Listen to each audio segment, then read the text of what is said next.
attention of human beings is the asset.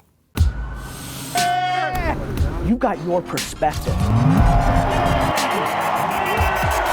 just want to be happy. Don't you want to be happy? What's up, everybody? This is an epic 2-hour Q&A session from Phoenix where we just completely brought down the house. This is the long-form content that you've been begging for. Enjoy, enjoy, enjoy. Happy holidays. You often see people get caught up in thinking that whatever their thing is has to be a $100 million endeavor versus saying, you know, like for me in farming in Southwest Missouri in a rural area, I mean, if I had grew something to just a few $1 million a year, I mean, that's wildly successful. Do you think a lot of people focus too much on? Yes. It's my favorite thing to talk about. Like, if you make what's wrong with $137,000 a year, if you're happy and you enjoy the fuck out of it and that's real money to you. Yes, I do. But that doesn't mean anything to you, meaning 90% of the marketing establishment world, I don't know how many of you watch Mad Men or know what an advertising agency in New York City is. 90% of that world thinks I'm full of shit. Why? Because they're holding on to the past and I'm dangerous. Because they make money selling newspaper ads and billboards and television commercials. So do they think you're full of shit or they just hope you're full of shit? They think I'm full of shit because 90% of them that work in those companies believe in their religion. No, I pissed so much money away. Do you understand? On farming They don't know. They went to school. They paid, they don't, it's subconscious bias. It's comfort for them. It's subconscious bias. They went to a good university.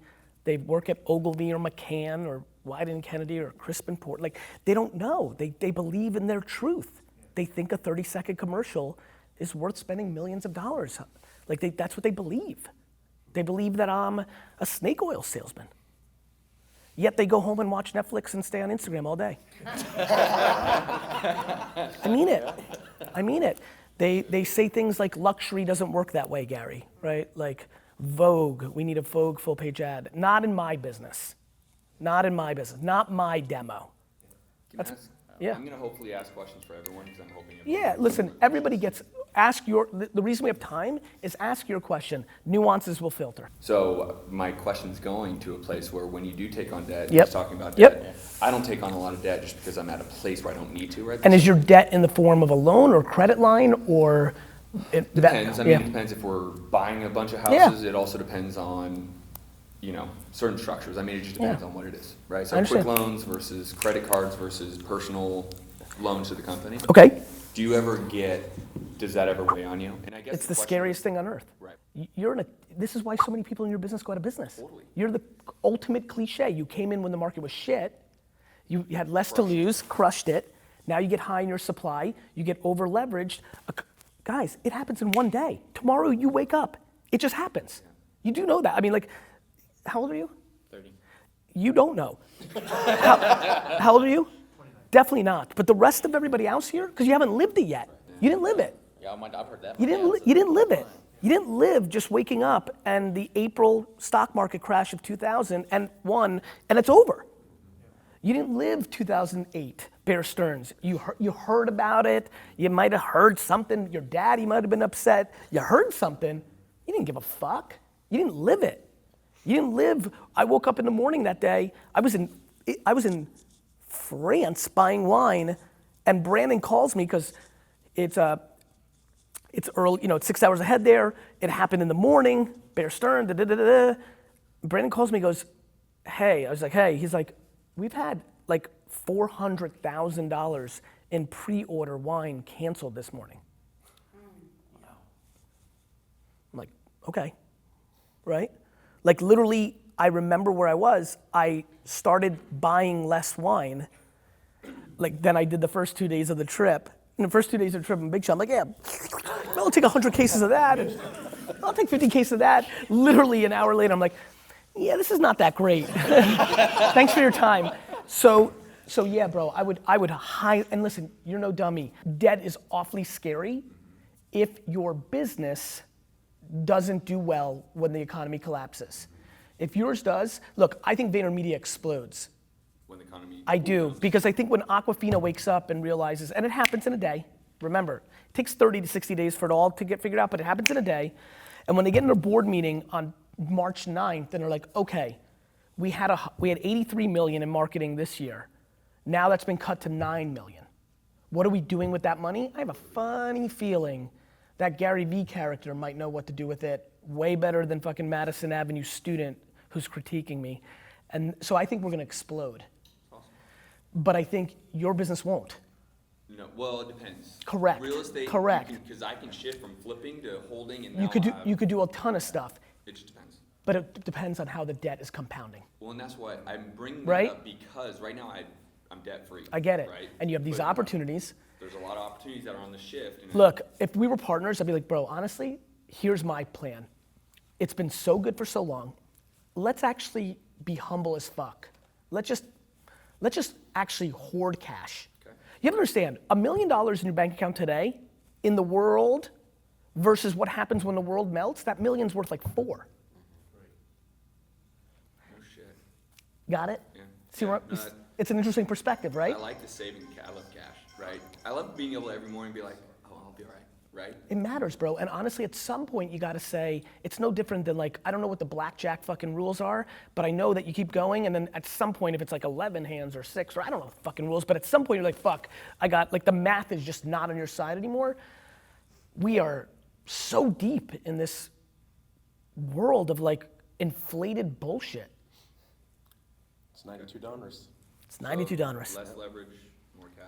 I think so. I like that. Mainly because I think you're gonna pick up shit for a fucking penny on the dollar. And so like, it'll suck right now. It sucks for me. I'm sitting around just watching, sitting on cash being like, I'm an idiot. Like, right? But I won't be. At some point, it's gonna happen. It's no different than in a 50-year window. I don't give a shit, it takes another 4 years. Especially, and this is how I hedged it, because I'm building a machine that capitalizes on the other side. So I would actually tell you, try to think about that.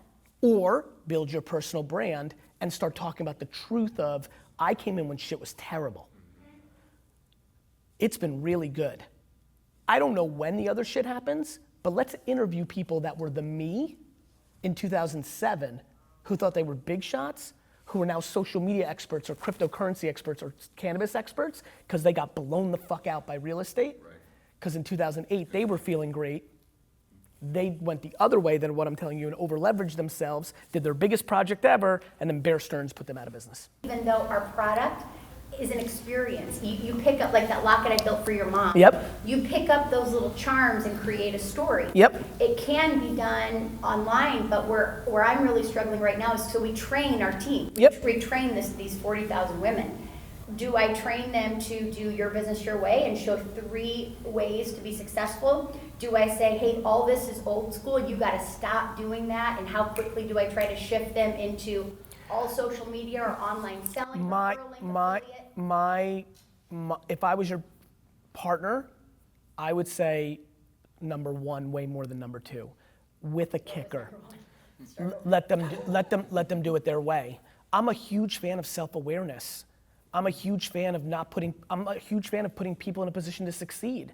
Some people are just fabulous when they invite the neighborhood to their living room, and other people want to lay on their bed with grainy light and just be like, buy my shit, and people buy that way. So I'm big on their way, comma. It's just, it's my actions over my words. I'm big on do it your way, right? Do it the best way that you communicate on social platforms. P.S. LinkedIn works better with writing. So to me, it's your way, comma, our corporate point of view of where the fertile ground is the following. And before you say no, try to say yes. You don't like to do Facebook, but you're a 40,000 a month kind of gal, then fucking hire somebody. What would you recommend? If you were my business partner and you knew where we were and we had wild success, we had a huge crash, and now we have leveled out and we're building again, what would you do? How would you sell our jewelry with knowing we have a 40,000 person base? You mean, how would you sell the people that are selling it to be more progressive? Or how would you encourage our people to sell in 2019? what would be the advice I would give him to sell? Versus then what should we do to inspire him to actually do my advice? That's exactly right. I would tell him to sell on Instagram stories and on YouTube and podcast. I would tell him everything I put out every day. The internet's the real world world's the fake world. That's my fucking answer. And the quicker people start understanding that, the quicker their behavior will change. I understand how ideologically fun it is to think of an old time when you read your fucking newspaper with a coffee and the world was nice and slow. Mazel tov, that doesn't exist anymore. There used to be a time when we used to shoot a fucking elephant and eat it raw. Like, it's over. I'm sorry it's not fucking 1949 anymore. So you would encourage, so if he were one of my designers, affiliates, distributors, Yep. whatever you want to call it, you would encourage him, go social, from the business model, your business your way, if this is what you love, but hey, before you say you're only going to do it this way, try this. And from a corporate perspective, we train them. From a on corporate these perspective, I would quadruple down on in-person events and content to inspire our team. In-person events and content to inspire The sellers. the sellers. It's, you know, it's like this. Do this, do this, do this, versus, hey, come here, let me show you how to do this. Those are two very different things. It's very cute for you to make a 40-second video and me to say, go do it. It's different than like actually like, okay, and on Monday we're gonna train you how to post an Instagram story. And on Tuesday we're gonna have Becky Thompson, you know, Mama Bear on Instagram showing how she did. And on Wednesday we're gonna do this. And don't forget, this Saturday in Atlanta, Dallas, and El Paso, we're at the Holiday Inn with doing fucking physical workshops. And that's the value, showing Correct. someone else doing it is what's 100%. Outside of your world, because you don't want to put pressure on other sellers who think that you're forcing them to give up their competitive advantage, which will dilute their advantage. Got it. Can I ask a question Yeah. about that? Do you have relationships with these sellers? Could you incentivize them? Like, encourage them through some sort of contest or something for like the most things sold on through Instagram? You could, but what you're doing then is you're creating bad behavior. One of the things that people don't understand about the psychology of people is short-term incentives are short-term incentives. You know, the quality of your customer matters. The quality of your employee matters. The reason I don't have a one-size-fits-all for my employees is D-Rock's not motivated by title. But I have 137 people that are.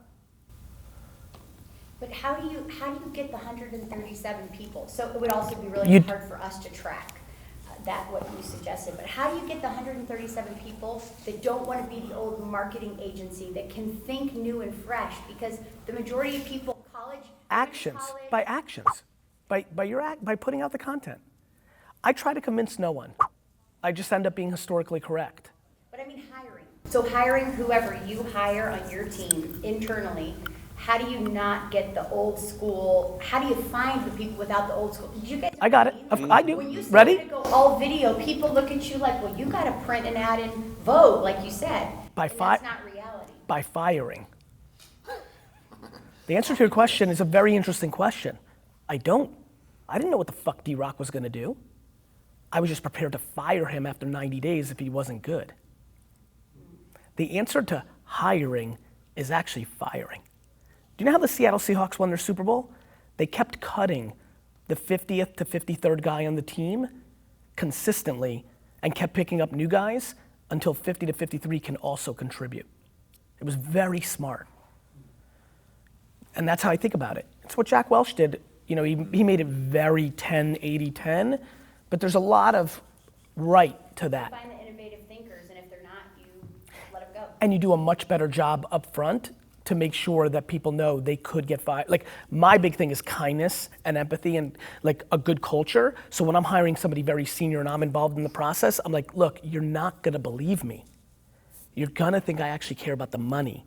You're gonna think that you're just gonna come and contribute money like you always have, and I'm gonna look the other way if you're mean in a meeting.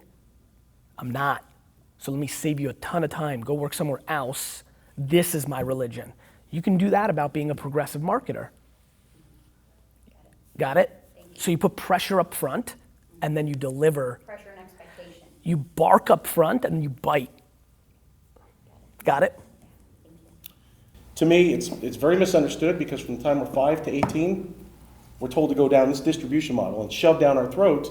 And so for the entrepreneurs of the world, it's like, okay, you were that voice that like finally stood up and said enough. And so, dude, I am so forever grateful. I mean, what you've done. I mean, I went from making $2,500 a month 3 years ago to making over $1 million a year. I have a team of 25,000, and I took on the thing that, and the old network marketers hate to hear this, I work for them.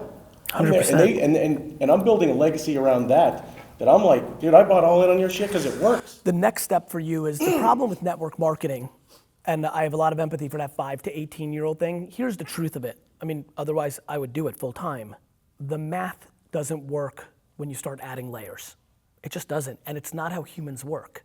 Like to me, I'm gonna pitch you the 3.0 for you, where it gets really crazy, is if you, to me, I love a one-to-one relationship that makes a ton of sense. But when you start playing with the math of what happens when he goes and sells there and what happens to me and things of that nature, you start getting into you wanna talk about this? You start getting into you get into different incentives. People are in the business of selling people. People, you know, and what, as you know, you can't control that at some point. The end. The end. I don't know what to say. Well, no, this time though, I didn't go buy stupid shit. I get it. Bentley. That I understand. I understand. That's different. Just like you. I get it. Putting it all away because when the shit hits the fan, because it's going to, my background is I'm a former stockbroker, have a good understanding of the markets and so on and so forth. It's coming. The punch in the face, it's going to be like the $92. It's going to happen so quick. I don't know if it's Black Swan or whatever. We can't control it, but I'm going to be ready for it this time. Yep. So you brought up a point. I'm sorry. Go ahead. Go ahead. Actually, you had a question first. Go ahead. Oh, sorry. Cool. Jonathan. No worries. Go ahead. We'll get to everybody. Go ahead, brother. I have kind of sort of two questions related to something that you were saying, and then Go ahead. the hiring thing. And So- thank you for that suggestion. Oh, well, no, I was just wondering because it's kind of relevant for what I'm doing too. But Just to put a bow on that, too many people spend time on strategies and executions and systems that create short-term behavior that looks good and then becomes bad long-term behavior. It's why Zynga went out of business, in theory. It was great to acquire customers on Facebook at such a low cost, but if you weren't creating something that was keeping them, so when you incentivize behavior that isn't naturally gonna be what the person's doing it and they're doing it for that thing, it becomes the lottery. You know, you're like, it starts, you know, like it's communism's theory. Like, you know, it's like, to me, you bet on human truths. Here's a human truth. People are incentivized by different things, even as an individual as they go through their lives. Whatever system you can create to continue understanding that and feeding that at when I really talk about being there for my employees, like that is just basically my life. I just feel like I'm much more Deion Sanders than I'm Jerry Rice. I am there reacting to everything. I'm a counterpuncher. That's why Floyd Mayweather was so good in boxing. It didn't excite everybody. It's not like he wasn't Mike Tyson. It's defense. It's perfect defense. It's reactionary. So to me, if Karen just loves throwing house parties, I don't want to put guilt on her for not being on Instagram, but I don't want to not tell her to think about Instagram and make her say, Karen, being live on Instagram could feel like hosting a party, especially as we go into 8 faces and a screen. Like don't say no. Bet on your strengths, but don't say no. Like what Vayner at its best and what our team is for sure is we're a yes culture. Everything's just yes. And that's how I hire. I don't take any pride in thinking I hire great. I don't hire great. I hire on complete and utter intuition, which sometimes works out remarkable and plenty of times does not. I'm just capable of firing. Because I don't care about the judgment of making the wrong call, which bugs the shit out of people. It's a killer for people. They hire somebody, they talk a big game to their team that's been with them. They're like, Rick's gonna fucking kill it for us. Then Rick's a fucking idiot who came to just hang on. And then my 3 homies are like, you're fucking wrong. But I'm like, fuck, I'm gonna fix Rick because I can't be wrong in front of the homies. It's ego. Kills. So you still fire Rick? Kills so much. It's insecurity with makeup, brother. So how did you get there with the sensitivity of lost time? I mean, if you've got somebody in there. I made the bet, bro. Yeah, I know, I get it. The end. The lost time's about to be compounded if I don't cut bait. True. So you're Right? something that This is why people lose money. How or why would you ever either give away equity or for a new company project or something versus taking on debt, to go to your question, to grow? If you want to grow, if you need that money in a salary somehow. Taking on debt is betting on yourself more than giving away equity. It's a safer bet to give away equity. Yeah. And then with that, how would you hire people to help you be you? Because, for example, like, that's super easy. It depends on how truthful you're willing to be with yourself. what do you mean? So, for hiring people to allow you to be you starts with how well do you know you. You know, for you to be you, you need to recognize what either you like the most or what you're the best at. And the best is if you can really hit the delta of the two. Like if you're great at sales and you love it, you love the high of selling, a lot of salespeople become CEOs because their companies start to become a company. What they don't realize is they hate being an operator and an executive, they just love being a salesperson. But the humility to hire a CEO to be your boss of the company you started as a salesperson seems fucking outrageous. Not to cut you off. You're not cutting me off. But, so I am right in that point. Okay. Now, I'm trying to understand, I try to be self-aware so much so one of my questions is like, are you ever your own worst enemy as you're trying to be self-aware, thinking, did I, like, second guessing yourself? Something I've been talking about a lot lately is the inability to judge myself. So the answer is no. That's where I'm really strong. I just don't dwell, I don't judge. I've come to realize it has so much to do with not caring about other people's opinions. So I don't second guess myself. There's just no time. Was that a process or was that from the get-go? That was pretty in there. But that then reinforced through watching how it played out for me for 20 years versus my dad, versus my brother, versus lots of businesses I'm involved, all the interaction. It's no different than the lost time. Like it is what, like I do not calibrate, I cut bait emotionally and like mentally so quickly that, cause it's not valuable. Like you made the decision. But I get slowed down in operating and executing on that level because in the process, everything else has to go. Like I value the setup of the camera, so I'm trying to do that simultaneously to actually getting the person to fit in the role. Yeah, I think the biggest thing, maybe D-Rock, no, this is perfect. I think D-Rock, I just kind of caught his reaction. D-Rock, talk to me about perfection or the idea of it. Yeah, or just like, I think what his and I reaction was when you were talking, like first of all, this is something I don't say as often as I used to, just because it takes a lot of explanation, but like 99% of the things that are going through your head right now about your business don't matter. I really believe that. That's a brain fuck. You know? Gary's never told me once on how to put the camera where to put it. What? He doesn't watch 90% of the videos we put out. I mean, the 10% is Instagram. So. But even though he said that the content really matters to him, Yeah. he trusts you enough, and was that right? Nope. I trust the market. So you're looking How the market reacts. I value the volume Right. over the debate. It's an output game. Gotcha. Back to sports. You can watch film all week. I've learned so much about football because of the agency we have, me and my brother. You can watch film all week. If you're not able to execute on the field on Sunday, and some other guy's been going to the club all week, and he can play on the field on Sunday, results speak. If you had to watch every video that we made, we would not put out a daily video on YouTube, and because we're busy. It's why articles don't go out.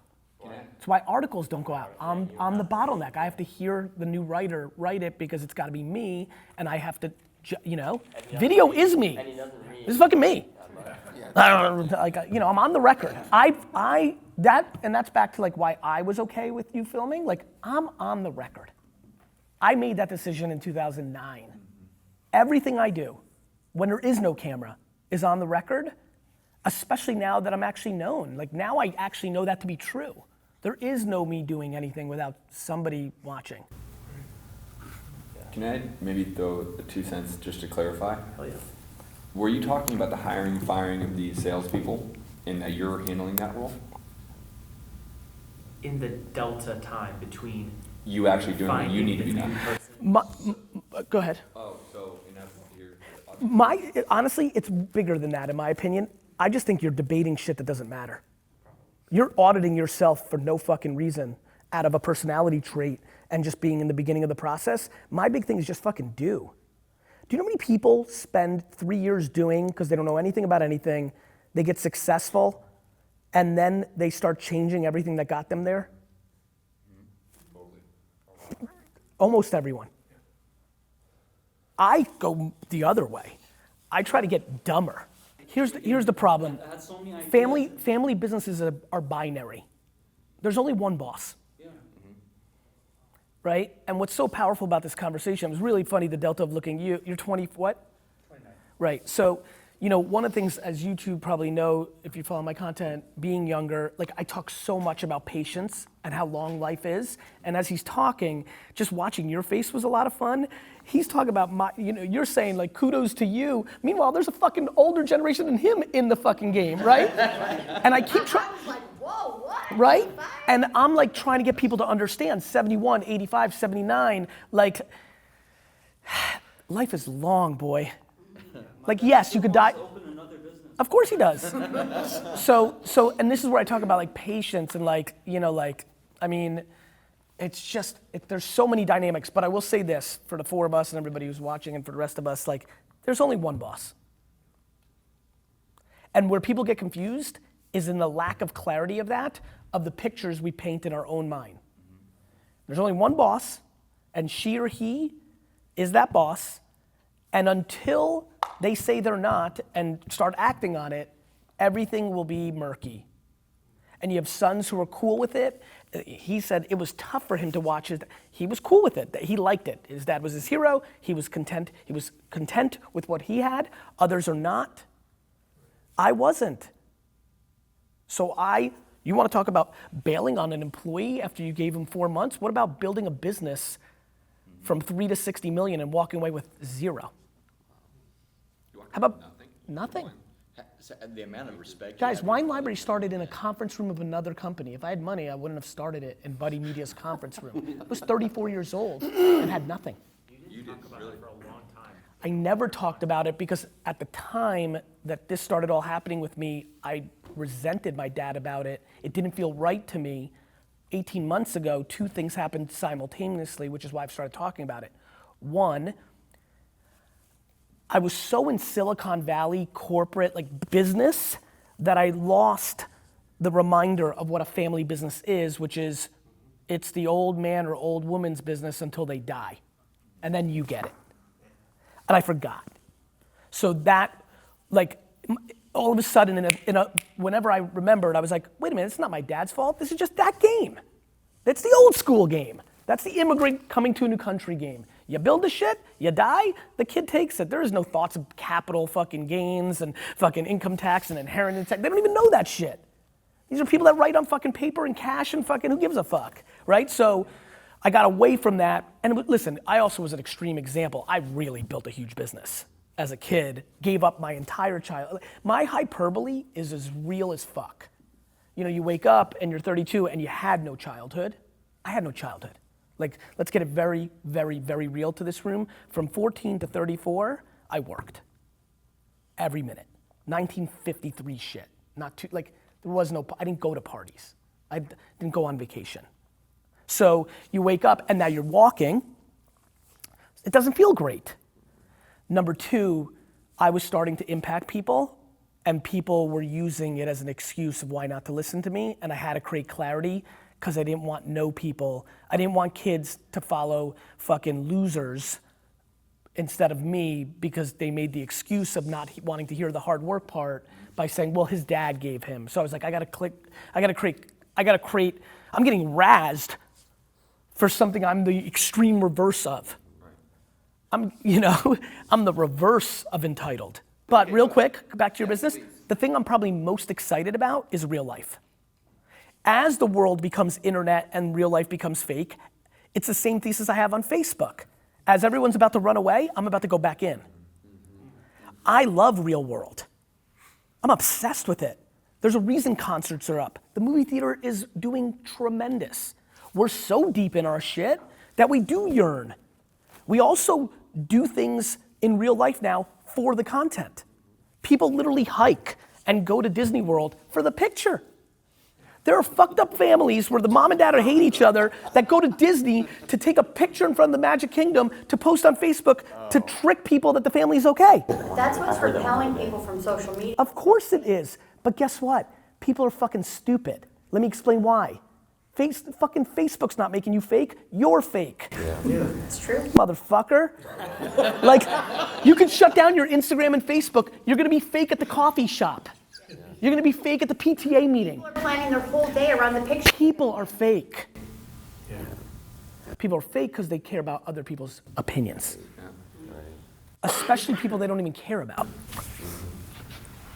Like, it's the most broken, it's a lack of self-esteem. Now, so anyway, I'm obsessed with real life shit. And as a matter of fact, I don't know your business well enough, but and back to your business too, one thing I'm obsessed with is extremes. If I started an events business, if I was like in the blow up castle business to rent to like bar mitzvahs and birthdays, what I would do tomorrow is go to fucking China and make the most extreme castle of all time. Like a 900-foot castle. Because what's happening in our society right now is it's minimalism and it's extremism. The middle's fucked. So I'm very hot on like, if you look at like the pop-up museums in New York, it's like extreme candy, extreme colors. It's like you've got these, mocktails that are like $39, but they steam out. Like, go extreme as fuck, because the picture. It's the club dynamic. Why do clubs right now have, when you order the champagne, the sparklers come out and people want attention. They're not buying the champagne, they're buying the attention. They want every dude and girl in the club to look and be like, oh, that's the big baller.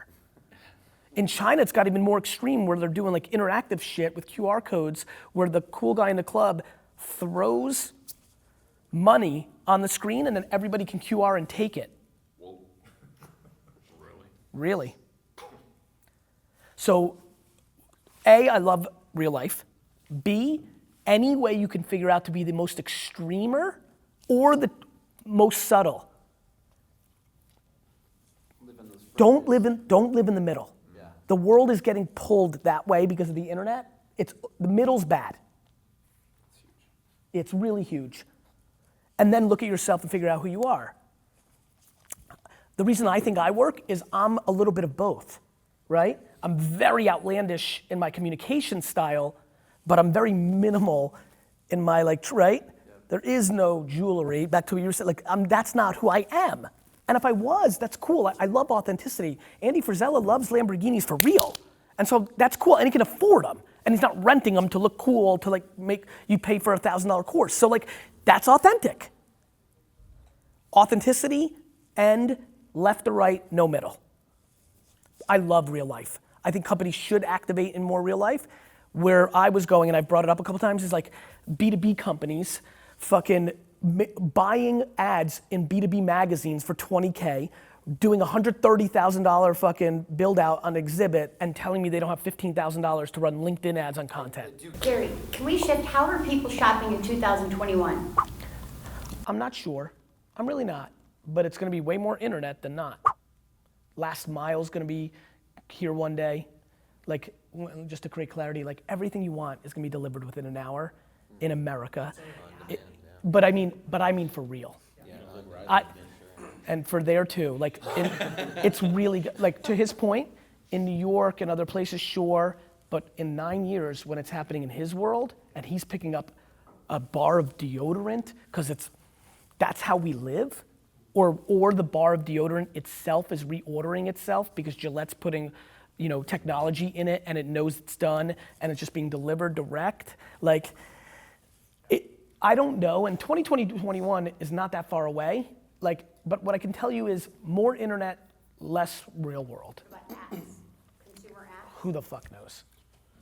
This is what and I've been talking more about it lately, which is I don't know. I know right now it's a good idea to be using Instagram Shop, Shopify, Amazon, Facebook. That's good. Just look at technology. Think about what a razor phone that was the coolest thing on earth in 2005, if that put that in your hand right now, what a piece of shit that would look like. At my wedding, my aunt had a Non-smartphone? non-smartphone. And it was crazy. Like, Saturday. And I was like, what are you doing? And what did she say? I just, this is what I like. Mazel tov. So besides Microsoft and Yep. these other companies, AI, what companies do you see that are down here that are not discovered that you're looking at to invest in? I'm not. You're not? Artificial intelligence is like so far away from what I give a fuck. Like I don't care about anything that's not practical in the short term. Why? Like there's too much risk and like, I mean, it takes a long time for technology to actually click. I mean, we're seeing it though fast with the Alexa and all that, and that's Yeah. starting to happen. I mean, It is, and I'm all about voice, and I'm super interested in that, and I've been obviously talking about it. I think I don't get a high on, I don't predict. I don't know what to say. I don't predict. I talk about Instagram story ads right now are unbelievably underpriced. You should run as much as you can for whatever the fuck you do. So in that real world versus internet, the sales of that, would you convert that better with still having a sales floor, kind of being in the info Yeah, space? Would you still have the real person? I think both work. Okay. Both work. And then I'll just follow up. But it's similar to here's the answer. They both work similar to, trade shows and marketing, but which one's better and more opportunistic at this moment is the debate. Am I better off to have 37 guys and gals on the phone closing this and having 3 film people and running ads, and my allocation is 71% of energy and resources to the phone team versus 29 over here? Or should it be 60-40? Got it? That's the game. Gotta figure that out. You understand? It's that practical. Every one of us, regardless of the business that we're in, even you with your father, you with your YouTube channel, you with what you're doing events, me, value. And I've heard you talk about it so many times. I mean, I listen to. It's about leverage. Life is about leverage. So in a relationship, the positive one has the leverage over the negative one in the long term, but in the short term, the negative one has the leverage over the positive one. Do you know how many cliche marriages end when the one that was a dick for 22 years is stunned that out of nowhere the other one woke up and said, you know what? Fuck you, I'm out. And then they're like, no, what the fuck? Because the leverage sat with the good one. This is why I have all the leverage. This is why when everybody's confused by me versus the other 45 faces that pop up on pre-rolls and ads, I'm going to win. Because I'm bringing the most value. Your content model. That's an absurd thing to put out for free. Yeah, it really was. I'm aware. It was not just what I normally do, which is easy. We put time and effort to like really give it to you. Yeah. Months. So it was tight and good, and like the most basic person could go through it 80 pages 5 times and be like, aha. Who helps you balance the practicality of the financials of that? Me. Good answer. It's the truth. When you have multiple streams of income, where do you pull, so I have like 6 different income. Where would you pull a salary when you have way more, right? Like I'm down here. I know where I'm currently, I'm thinking, is that the right, because I have revenue coming in from about 6 different businesses that I either have equity ownership in. What is your guidance on that? Meaning, so I always invest in things that I think have, like I look at the year ahead, not too much, I don't get too crazy far out. Like if a business is growing, I feed it. Okay. And so for me, one of the reasons I write books or speak is it allows me to make income so I can continue to invest in my businesses. That's exactly, okay. Perfect answer. And I try to keep my overhead low, which has been harder over the last couple of years, just growing family, just like, as time evolves, you're like, after you eat, you heard my story 14 to 34, it's like, when I started giving to charity along the way, you might have heard the charity water story I've mentioned a lot of times where Scott's like, don't do what you think you're gonna do and give it all away at 85, do it along the way. I'm like, oh yeah, that kind of affected my real life too, which is like, you know what, maybe I should, as much as I do play for the long term, it's not terrible to enjoy a little something. They've given us exclusive access to turn those people into custom audiences on Facebook, to leverage off of those people to market to people that have other events. What I don't want to give up is the digital marketing side of it, but I don't want to continue to go like 4 different directions with the business at the same time. Does that make sense? Of course it does. So what I'm struggling with is The leverage is having the practitionership ability in the execution of underpriced attention. Your question is answered in what I'm doing for a living. Yeah. True. Very true. True. Like, the fuck am I doing? Right. I believe in it so much that after having unlimited leverage financially, reputationally, I'm still doing it. That's my answer. That's good. It is good, and good. more importantly, as you know, when Facebook changes, as somebody who's a real player, I'm telling you I'm going back in. Yeah. Then there's gonna be, to her question, in 2021, a new app called Water, which is gonna be the #1 app in the world, and it's fucking Instagram meets fucking AR meets, I don't fucking know. Yeah. But the game of, all you did was just tell a modern day story of what I did on Google for Wine Library. It's what you talked about earlier, like the skill of marketing and sales and getting attention when it's a good deal at an underpriced level can let you be a fucking wood sign maker, can help you sell fucking jewelry. It is the ultimate thing. Attention of human beings is the asset. What you deploy that attention to can be low margin, but you're passionate about it, can be high margin, can be whatever the fuck you want, but it is the oxygen of a business exploding, right? It's the oxygen of a business exploding. There's a lot, you can do cold calling. That could be the oxygen. I'm talking about, why do companies have hyper growth? Because you bought beachfront property in Malibu before anybody understood it was beachfront property in Malibu. Attention. Well, attention's great, but I think psychology too is knowing how they actually. Which gets me to the next part, which is why I was so quick to not be pumped about data. Yeah. I can get in front of everybody. Sure. With information. Now tell me what you're putting in front of them. Mm-hmm. I can lower your CAC based on creative.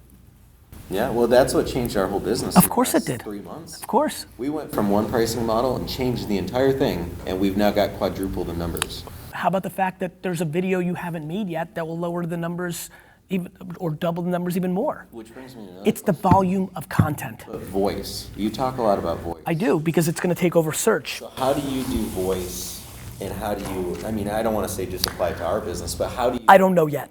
Okay. Because you talk a lot Because about I think Amazon and Google have disproportionate leverage. Hey Alexa, I want to go to a race this weekend. Where should I go? Yeah. You know how expensive that the next sentence from the machine is going to be? Yeah.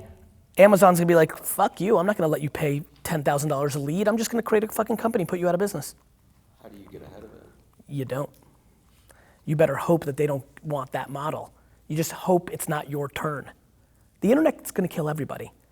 It just, they killed taxi drivers first.